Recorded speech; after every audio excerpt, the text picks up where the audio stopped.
This Good Morning Northwest morning sprint is brought to you by Bill's Heating and Air Conditioning. 6:53 is your time. Let's get you up to speed with everything you need to know for your Wednesday here in the morning sprint. Destiny Richards is live at the arena for the start of State B basketball. Mark Peterson tells us about some dense fog this Wednesday morning. But first, let's get to Sydney Charles with details on court documents unsealed in the Moscow murders case. Sydney. That's right. Additional search warrants from Bryan Kohberger's arrest in Pennsylvania are due to be made public today. This comes as newly unsealed court documents released yesterday reveal new details in the Moscow murder investigation. We now know that investigators have more DNA from Bryan Kohberger than we initially thought. Kohberger was arrested at his parents' house in Pennsylvania in late December for the murders of 4 University of Idaho students. Pennsylvania courts released a search warrant from that arrest showing that investigators got an inner cheek swab from Kohberger when he was taken into custody.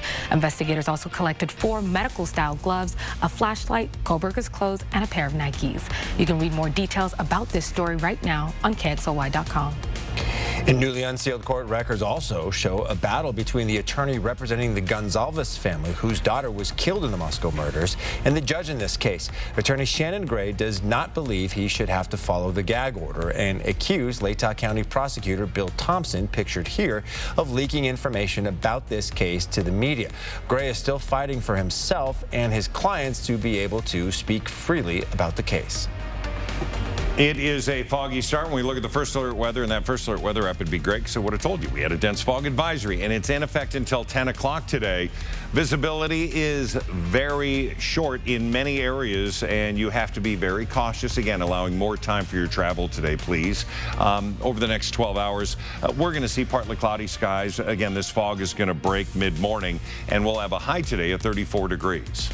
Spokane County Sheriff's Office is investigating a death at the home registered to an alleged child rapist. The Spokane County Sheriff's Office says a body was found at this home in Spokane Valley and could be a possible suicide. According to the Spokane County Assessor's Office website, the home is registered to Patrick Cabiza.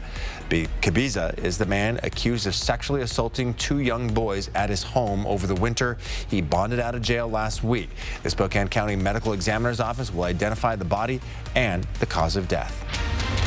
Some breaking news from the war in Ukraine. Russian officials accused Ukraine of launching a spate of attempted drone strikes targeting infrastructure deep inside of Russia, including near its capital. Following the alleged attacks, Russia's second largest city of St. Petersburg closed its airspace and briefly banned incoming flights yesterday, according to state media. Some Idaho lawmakers want to ban public drag performances. On Monday, the Idaho Family Policy Center introduced a bill that would allow people to sue drag queens or anyone else who promotes or organizes a public drag show. If passed, the bill would open the door for drag queens or anyone promoting public drag or burlesque performances to be sued. The bill would also ban the use of public spaces for these shows.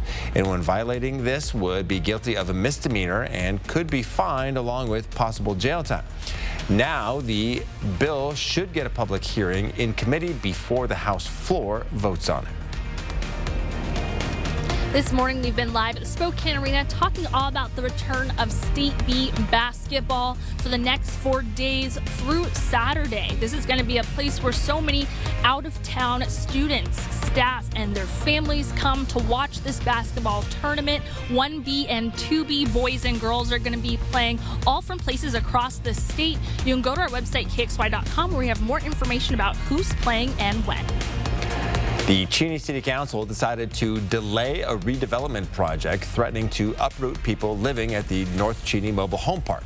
If passed, the proposed ordinance would change the zoning of the property of that mobile home park to commercial mixed-use zoning. The council has deferred the ordinance until the next city council meeting on March 14th to get more information and a possible timeline to help residents if it were to pass. The governor of Ohio is set to visit the toxic train derailment site in East Palestine in just a few hours from now for the latest on the removal of the hazardous waste from that wreck. This comes as new legislation regarding train safety is being introduced today by 2 Ohio senators.